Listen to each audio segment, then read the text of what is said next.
कार्तिक मास कथा अध्याय 2। जय श्री कृष्णा, राधे राधे। आप सभी का दिन शुभ हो। भगवान श्री कृष्ण जी की कृपा आप सभी पर सदा बनी रहे। आज के अध्याय का शुभारंभ करते हैं कार्तिक स्नान की कहानी से। एक नगर में एक ब्राह्मण दंपति रहते थे। वे दोनों प्रतिदिन 7 कोस दूर गंगा और यमुना नदी में स्नान करने जाते थे। इतनी दूर आने जाने से ब्राह्मण की पत्नी थक जाती थी। एक दिन उसने अपने पति से कहा कि हमारा भी एक पुत्र होता तो कितना अच्छा रहता। पुत्र का विवाह करते हमारी बहू आती तो हमें घर वापस जाने पर खाना बना हुआ मिलता और बहू घर का सारा काम भी कर देती। अपने पत्नी की बात सुनकर ब्राह्मण ने कहा कि तूने बात तो सही कही है, चल मैं तेरे लिए बहू ला ही देता हूँ। ब्राह्मण ने कहा कि एक पोटली में आटा डालकर कुछ मोहरे रख दे। ब्राह्मण के कहे अनुसार उसने अर्थात ब्राह्मणी ने पोटली बांध कर दे दी। पोटली लेकर ब्राह्मण चला गया। ब्राह्मण को सफर के दौरान यमुना के किनारे बहुत ही सुंदर लड़कियां दिखाई दी। वे रेत में घर बनाकर खेल रही थी। उनमें से एक लड़की ने कहा कि मैं अपना घर नहीं बिगाड़ूंगी, मुझे तो रहने के लिए ये घर चाहिए। लड़की की बात सुनकर ब्राह्मण मन ही मन सोचने लगा कि बहू बनाने के लिए यही लड़की उचित है। जब वह लड़की जाने लगी तो ब्राह्मण भी उसके पीछे पीछे उसके घर तक चला गया। वहां जाकर ब्राह्मण ने उस लड़की से कहा, बेटी, कार्तिक मास चल रहा है, इसीलिए मैं किसी के घर खाना नहीं खाता। मैं अपने साथ आटा लेकर आया हूँ। तुम अपनी माता से पूछो कि क्या वह मेरे लिए आटा छानकर 4 रोटी बना देगी। यदि वह मेरा आटा छानकर रोटी बनाएगी तो मैं रोटी खा लूँगा। लड़की ने जाकर अपनी माँ को ये सारी बात बताई। माँ ने कहा, ठीक है, जाकर ब्राह्मण देव से कह दो कि वह अपना आटा दे दे, मैं रोटी बना दूँगी। जब वह आटा छानने लगी तो आटे में से मोहरे निकली। वह सोचने लगी कि जिसके आटे में से इतनी मोहरे हैं उसके घर में कितनी मोहरे होंगी।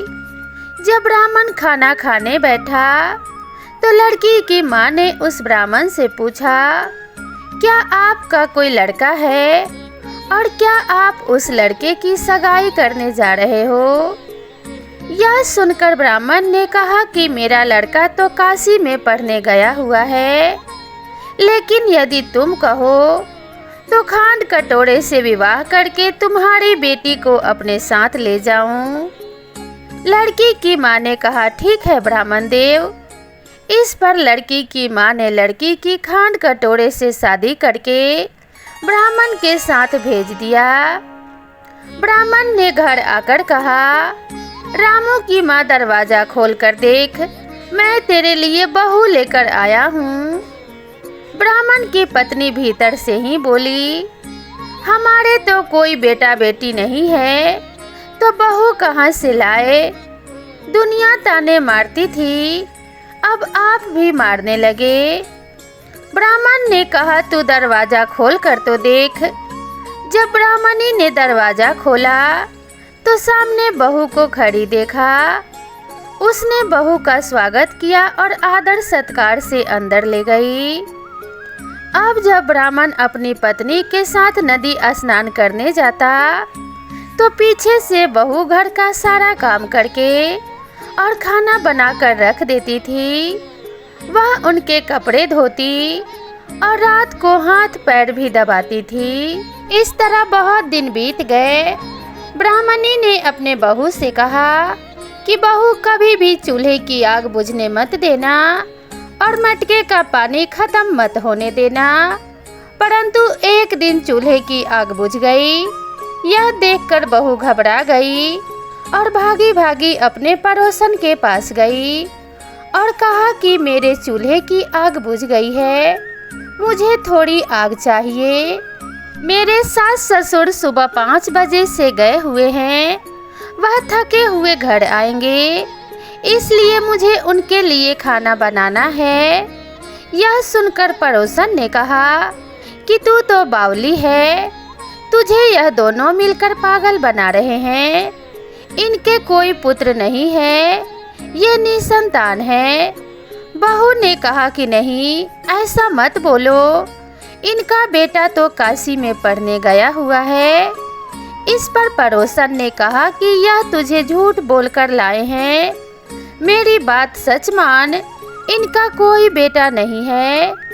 अब बहू पड़ोसन की बातों में आ गई और कहने लगी कि अब आप ही बताओ मैं क्या करूं। पड़ोसन ने कहा कि करना क्या है, जब तुम्हारे सास ससुर आए तो जली हुई रोटियां बनाकर देना और बिना नमक की दाल बनाकर देना, खीर की कड़छी दाल में और दाल की कड़छी खीर में डाल देना। पड़ोसन ने उसे अच्छे से सिखा पढ़ा दिया। फिर जब उसके सास ससुर घर आए तो उसने ना तो उनका आदर सत्कार किया और ना ही उनके कपड़े धोए। जब उसने सास ससुर को खाना दिया तो सास बोली, बहू आज यह जली हुई रोटियां क्यों है और दाल भी पकी नहीं है। तब बहू ने पलटकर कहा कि एक दिन ऐसा खाना खा लोगे तो कुछ बिगड़ नहीं जाएगा तुम्हारा। सास ससुर को खरी खोटी सुनाकर वह फिर पड़ोसन के पास गई और बोली कि अब आगे क्या करना है। पड़ोसन ने कहा कि अब तुम 7 कोठों की चाबी मांग लेना। अगले दिन जब स्नान करने के लिए वे जाने लगे तो बहू अड़ गई कि मुझे तो 7 कोठों की चाबी चाहिए। तब ससुर ने कहा कि इसे चाबी दे दो। तब सास ने बहू को चाबी दे दी।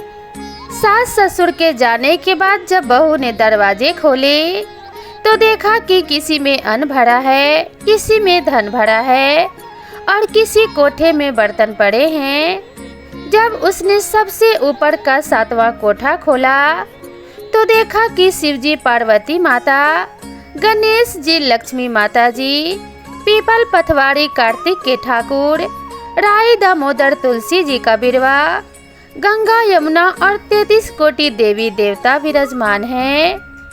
वहीं पर एक लड़का चंदन की चौकी पर बैठा माला जप रहा है। यह सब देखकर उसने लड़के से पूछा कि तुम कौन हो। तब लड़का बोला कि मैं तेरा पति हूँ, अभी दरवाजा बंद कर दे, जब मेरे माता पिता आएंगे तब दरवाजा खोलना। यह सब देखकर बहू बहुत खुश हुई और 16 श्रृंगार करके सुंदर वस्त्र पहनकर अपने सास ससुर का इंतजार करने लगी। उसने अपने सास ससुर के लिए अच्छे अच्छे पकवान बनाए। जब उसके सास ससुर घर आए तो उसने उनका आदर सत्कार किया और प्रेम पूर्वक खाना खिलाया और हाथ पैर दबाने लगी। पैर दबाते दबाते बहू ने कहा कि माँ, आप इतनी दूर गंगा यमुना स्नान करने के लिए जाती हो, आप थक जाती हो, इसलिए आप घर पर ही स्नान क्यों नहीं करती हो। यह सुनकर सास कहने लगी कि बेटी, गंगा यमुना घर पर तो नहीं बहती है। तब उसने कहा कि हाँ माँ जी, बहती है, चलो मैं आपको दिखाती हूँ।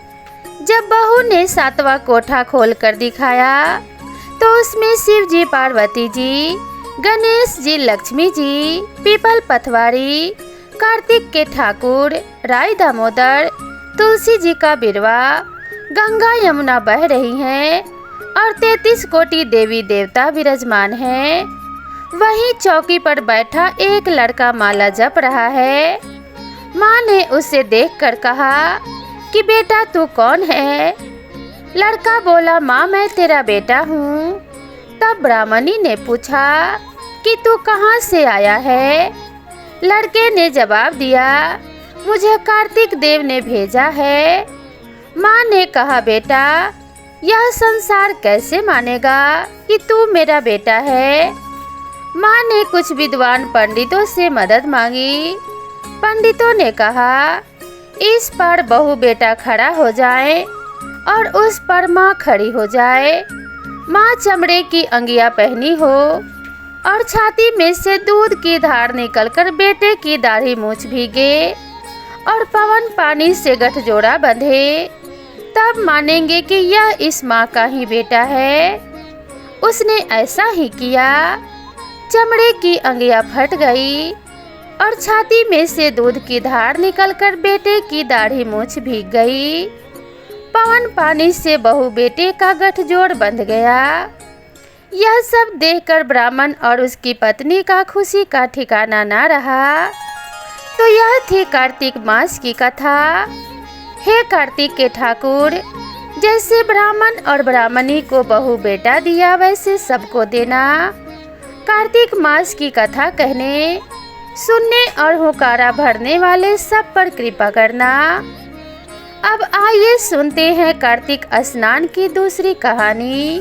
कार्तिक मास में पीपल पथवाड़ी की कहानी कही और सुनी जाती है। स्नान और पूजा करने के बाद पीपल पथवाड़ी की कथा सुनने से अपार पुण्य मिलता है। कार्तिक मास में स्नान, ध्यान और पूजा पाठ का विशेष महत्व होता है। आज कार्तिक मास का दूसरा दिन है। आज के दिन इस कथा को सुनने से सभी पापों का नाश होता है और भगवान विष्णु की कृपा प्राप्त होती है। किसी गांव में एक गुजरी रहा करती थी। वो दूध दही बेचकर अपने परिवार का पालन पोषण करती थी।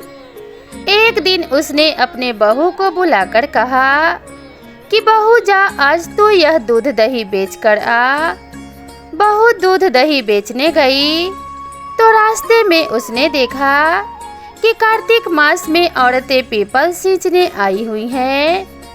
वो उन्हें देखकर बैठ गई और औरतों से पूछने लगी कि तुम यह क्या कर रही हो। औरतों ने कहा कि हम पीपल महादेव की पथवाड़ी सींच रहे हैं। बहू ने फिर पूछा कि अच्छा, ऐसा करने से क्या होता है। तब औरतों ने बताया कि ऐसा करने से अन्न धन की प्राप्ति होती है। अगर किसी का पति वर्षों से बिछड़ा हुआ है तो वह मिल जाता है। औरतों की सारी बात सुनकर वह गुजरी की बहू बोली कि तुम तो पानी से सींच रही हो, मैं तो दूध दही से सींचूंगी। अब गुजरी की बहू हर रोज आती और सारा दूध दही से पीपल की पथवाड़ी को सींच जाती। उसकी सास उससे वापस लौटने पर हर रोज पैसों के बारे में पूछती तो वह कह देती थी कि माँ जी, कार्तिक महीना खत्म होने दो, तब मैं सारे पैसे लाकर दे दूंगी। कार्तिक का महीना पूरा होने पर पूर्णिमा आ गई। तब वह गुजरी की बहू पीपल की पथवाड़ी के पास धरना देकर बैठ गई। पीपल ने उससे पूछा कि तू यहाँ पर क्यों पड़ी हुई है। गुजरी की बहू बोली कि मेरी सास दूध दही के पैसे आज मांगने वाली है, लेकिन मैंने तो पूरे महीने पीपल के पेड़ को दूध और दही से सींचा है। अब मुझे पैसे चाहिए। पीपल ने कहा, मेरे पास तो पैसे नहीं हैं। यह भाटे भंडे और पत्ते और पान पड़े हैं। यह सब ले जा और गुल्लक में ले जाकर रख देना। बहू घर पहुंची। घर पहुंचने पर सास ने पूछा कि बहू बता, पैसे लाई है। बहू कहने लगी, माँ जी लाई हूँ और मैंने गुल्लक में रख भी दिए हैं। सास ने गुल्लक खोलकर देखा तो उसकी आंखें खुली की खुली रह गई। गुल्लक में से हीरे मोती जगमगा रहे थे। सारे सूखे पत्ते धन में बदल गए थे, जिन्हें देखकर सास कहने लगी कि अरे बहू, इतना धन कहाँ से लाई है। बहू सीधी साधी थी। उसने अपनी सास को सारी बातें सच सच बता दी कि उसने तो दूध दही से पीपल की पथवाड़ी सींच दी थी और पैसे मांगने पर पीपल ने पत्ते, डंडे और भाटे दे दिए थे। और वह गुल्लक में रखने से हीरे मोती बन गए। अब बहू की बात सुनकर सास बोली कि बहू तब तो मैं भी पीपल की पथवारी सींचने जाऊंगी।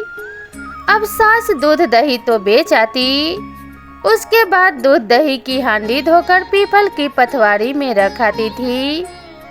घर आकर वह अपने बहू से कहती कि बहू चल तू मुझसे पैसे मांग। बहू कहती कि माँ जी कभी बहू भी सास से पैसे मांगती है क्या। फिर सास के बार बार कहने पर आखिरकार बहू ने सास को पैसे लाने के लिए कहा। तो वह अर्थात सास एक दिन पीपल के पास धरना देकर बैठ गई। पीपल ने सास को भाटे पत्ते डंडे और पान दे दिए और सास ने घर आकर गुल्लक में वह सब ले जाकर रख दिए। सास के कहने पर बहू ने गुल्लक फोड़ी तो देखा कि उसमें कीड़े मकोड़े चल रहे थे।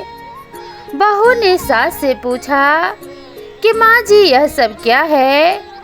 सास कीड़ों को देखकर बोली कि पीपल पथवारी ने तुझे धन दिया, लेकिन मुझे कीड़े क्यों दिए। इस पर सभी औरतें बोली कि तुम्हारी बहू ने सब कुछ सच्चे मन से किया था, लेकिन तुमने धन के लालच में आकर यह सब किया। इसलिए हाथ जोड़कर इस कथा के अंत में कहना चाहिए कि हे पथवारी माता, जैसा आपने बहू को दिया वैसा ही अपने सभी भक्तों को देना। इस कथा को कहते सुनते और हुंकारा भरते सभी भक्तों को देना। अब सुनिए कार्तिक मास महात्म्य में आगे का अध्याय। कार्तिक मास के लिए श्रेष्ठ कार्यों, तुलसी जी की महिमा और पूजा आराधना के बारे में इतना सुनने के बाद देव ऋषि नारद ने श्री ब्रह्मा जी से प्रार्थना की कि हे जगत पिता, अब आप मुझे कृपया करके उस उत्तम देवता के बारे में भी बताइए जिनका पूजन इस माह में किया जाता है।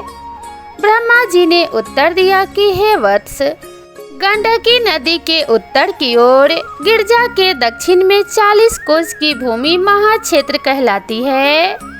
वहाँ पर शालिग्राम और गोमती चक्र पाए जाते हैं।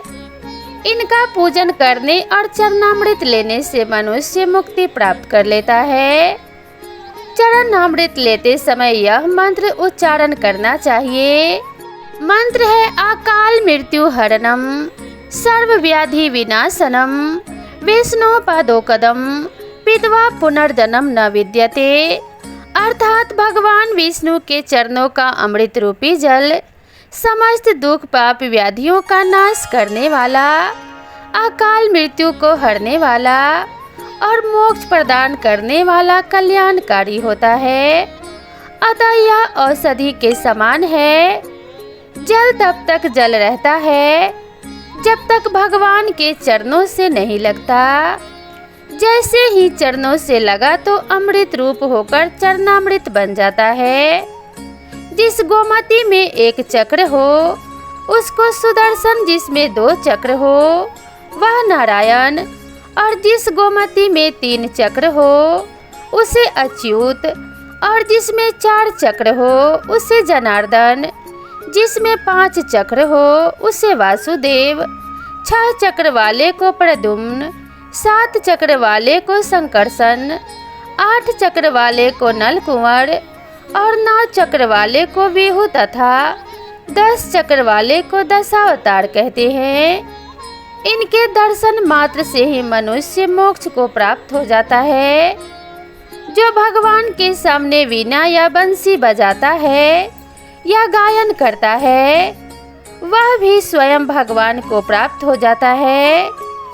जो भगवान के आगे कार्तिक मास में मृदंग बजाता है, जो भगवान के सामने नित्य श्रद्धा से धूप जलाता है वह कभी नरक में नहीं जाता। शंख में भरा हुआ या भगवान पर अर्पित किया हुआ जल अंगों से स्पर्श करने पर संपूर्ण रोग और पाप नष्ट होकर मनुष्य मुक्ति को प्राप्त कर लेता है। पूजन चाहे मंत्रों द्वारा पूरे विधि विधान से किया जाए या फिर सामान्य रूप से, परंतु मन में श्रद्धा सच्ची होनी चाहिए। पूर्ण श्रद्धा और निष्ठा से किया गया कार्तिक मास का स्नान, ध्यान, पूजा पाठ और व्रत अत्यंत फलदायी होता है। देव ऋषि नारद स्वयं परम ज्ञानी थे। अब ब्रह्मा जी से यह सभी प्रश्न हम संसार के प्राणियों की भलाई के लिए कर रहे थे। अतः अब श्री ब्रह्मा जी से देव ऋषि नारद ने पूछा कि हे पितामह, अब आप कार्तिक मास में जो दीपदान आदि किया जाता है उसका महात्म्य सुनाने की कृपा कीजिए। नारद जी का यह प्रश्न सुनकर ब्रह्मा जी बोले कि हे पुत्र, दीप चाहे स्वर्ण का हो या चांदी का, तांबे का हो या मिट्टी का, अपनी सामर्थ्य और श्रद्धा के अनुसार कार्तिक मास में दान अवश्य ही करना चाहिए। कार्तिक मास में दीप दान करने से समस्त पापों का नाश हो जाता है। दीपक भगवान की मूर्ति के आगे, तुलसी जी के पास में, ब्राह्मण के घर में या वन में, वृक्ष के नीचे अथवा गौशाला में या धर्मशाला के आले में शाम के समय जलाया जाता है। दीपक घी का जलाएं या तेल का, परंतु उसे पूरे महीने तक जलाना चाहिए। ब्राह्मण के घर दीपक जलाने से अग्नि अष्टोम यज्ञ का फल प्राप्त होता है।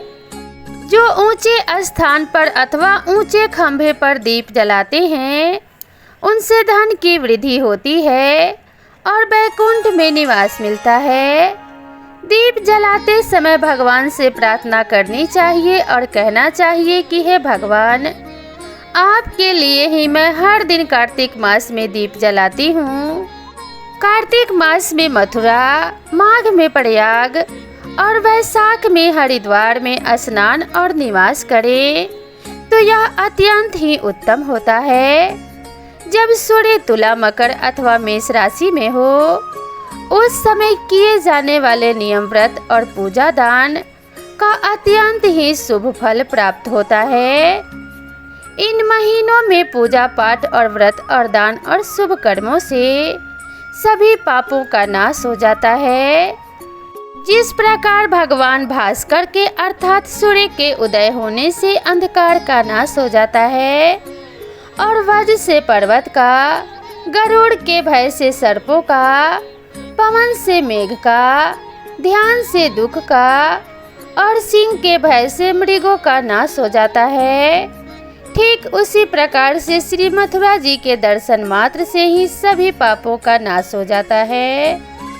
कार्तिक मास में स्नान और जागरण, दीप दान, तुलसी जी का दर्शन पूजन, भगवान के मंदिर में झाड़ू लगाना, साफ सफाई करना, गाना बजाना, भगवान की कथा सुनना और सुनाना, कीर्तन करना और कराना, यह सब अति शुभ कार्य होते हैं।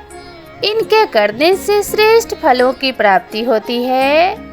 पूर्व जन्म के पापों को नष्ट करने के लिए कुछ न कुछ दान, भजन, पूजन आदि करना अति उत्तम रहता है। श्री ब्रह्मा जी के मुख से पूर्व जन्म के पाप शब्द सुनकर देव ऋषि नारद ने पूछा कि हे विधाता, अभी अभी आपने कहा कि कार्तिक मास में स्नान दान करने से पूर्व जन्म के भी पाप नष्ट हो जाते हैं, तो किसी को यह कैसे पता चलेगा कि उसने अपने पूर्व जन्म में किस प्रकार के पाप किए हैं? किस प्रकार हम अपने पूर्व जन्म के पापों को जान सकते हैं? यह सुनने की मेरी भी इच्छा है, सो पितामह कहिए। अब आप कृपा करके इस बारे में भी बताइए। श्री ब्रह्मा जी बोले कि हे पुत्र, पूर्व जन्म का ब्रह्म हत्यारा, क्षय रोगी और पर स्त्री गमन करने वाला कोढ़ी बन जाता है। स्वर्ण के चोर के नाखून खराब हो जाते हैं और मदिरा पीने वाले के दांत खराब हो जाते हैं। और इस प्रकार मनुष्य के पूर्व जन्म के पापों को पहचाना जा सकता है। इस प्रकार के सभी पाप दान, तपस्या, कृच व्रत आदि से निवारण हो जाते हैं। ब्रह्मा जी ने आगे कहा कि हे देव ऋषि, अब हम कुछ व्रत आदि बतलाते हैं। एक समय भोजन करने से और 3 दिन शाम और 3 दिन प्रातः काल भोजन करने को अतिकृच व्रत कहते हैं। शाम के समय 12 ग्रास और प्रातः काल में 26 ग्रास या 24 ग्रास खाने को भी अतिकृच व्रत कहा गया है। 3 दिन तक खाएं और फिर 3 दिन उपवास करें तो यह भी अतिकृच व्रत होता है। शाम के समय 1 ग्रास और प्रातः काल में 1 ग्रास, फिर 2 दिन बगैर मांगा हुआ और 2 दिन तक उपवास करें तो यह व्रत अतिकृच व्रत कहलाता है। 21 दिन तक केवल दूध या पानी पीता रहे तो यह व्रत कृच्छति कक्ष व्रत कहलाता है।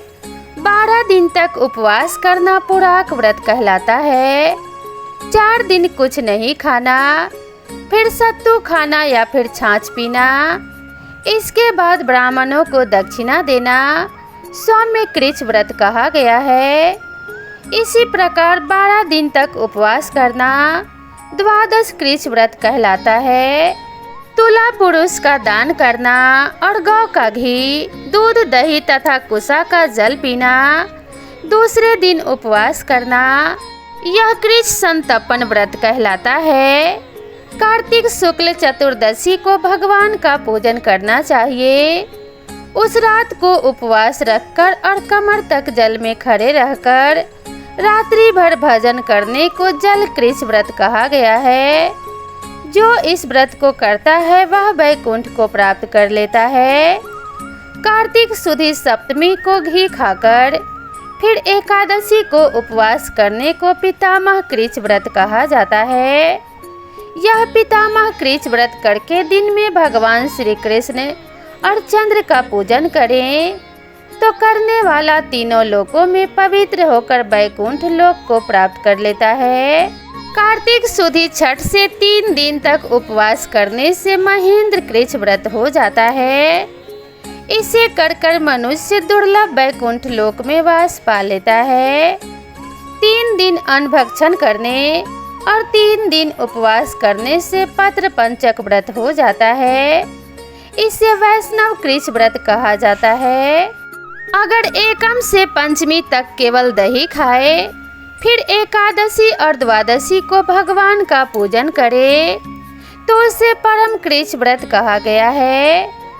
इसके करने से श्वेत द्वीप पे वास मिलता है, जो शुक्ल पक्ष की एकम से प्रतिदिन 1-1 ग्रास कम करता है और अमावस्या को कुछ नहीं खाता तो यह चंद्रायन व्रत कहलाता है।